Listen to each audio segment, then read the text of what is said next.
वासुदेव का जन्म समय में देवताओं ने दुदुम्बी तथा आनक बजाया था। इसी कारण भगवान के जन्म स्थान वासुदेव जी के अनक दुदुम्बी भी कहते हैं। वासुदेव की प्रथा श्रुतदेवा, श्रुतकीर्ति, श्रुतशवा तथा राजधी देवी नाम की 5 बहनें थी। शूरसेन अपने मित्र कुंती भोज को पुत्र रहित देखकर अपनी कन्या को दे दिया, तभी से उसका नाम कुंती पड़ा। इसी कुंती नाम की कन्या का विवाह राजा पांडु से हुआ।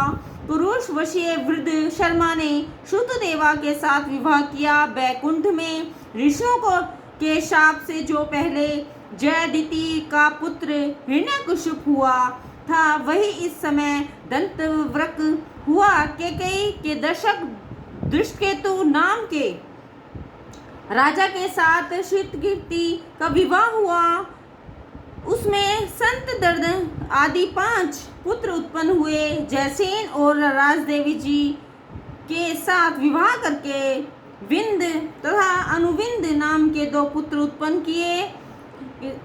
चेदी देश के राजा दयोदोष और श्रुतशवास के साथ विवाह किया, जिसमें शिशुपाल उत्पन्न हुआ। इसकी उत्पत्ति मैंने कह दी है। अब वासुदेव के भाइयों का वंश सुनिए।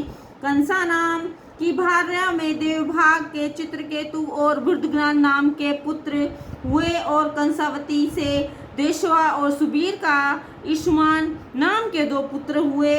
कंका ने आनक को सत्यजीत और पुरोजित हुए। राजपालिका में संजय के वृष से धमुषधि पुत्रों का उत्पन्न किया। शामक के शूर भूमि में हिरकेश और हिरण्याक्ष के ये 2 पुत्र हुए। वत्सक ने मित्रकेशी, अप्सरा के वृक आदि पुत्रों को उत्पन्न किया। वक और दुर्वशी भार्या में तक्ष, पुष्कर और शलांदी पुत्र उत्पन्न हुए।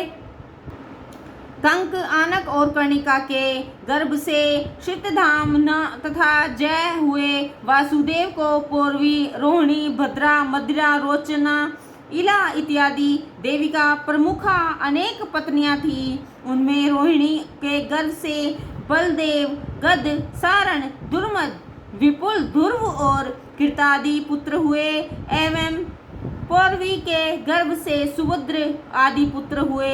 इसी प्रकार मदिरा के गर्भ से नंद आदि उनके पुत्र हुए, जिनका नाम संस्कृत भागवत में लिखा है। हे राजन, श्री सुखदेव जी के गर्भ से उदार वासुदेव जी ने इन 8 पुत्रों को उत्पन्न किया। कीर्तिमान शुर्णा, भद्रसेन, ऋषिज, समर्दन, भद्र और महारिश्वर, भगवान सकर्षण, बलराम तथा 8वें गर्भ से तो साक्षात आनंद कंद श्री कृष्णचंद्र ने ही स्वयं अवतार धारण किया।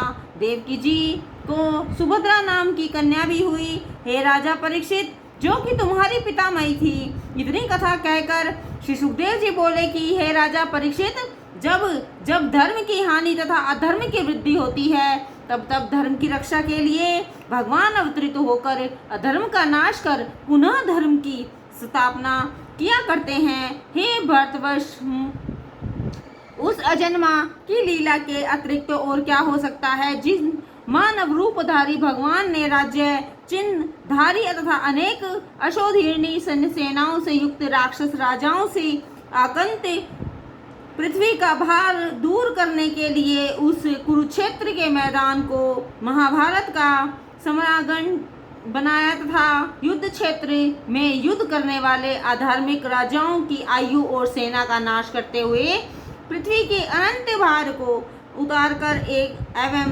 अर्जुन की विजय घोषणा कराकर और उधर के लिए तत्व ज्ञान का उपदेश देकर भगवान श्री कृष्ण अपने परम धाम को चले गए। जय गुरुदेव नमः। जय राधे श्याम।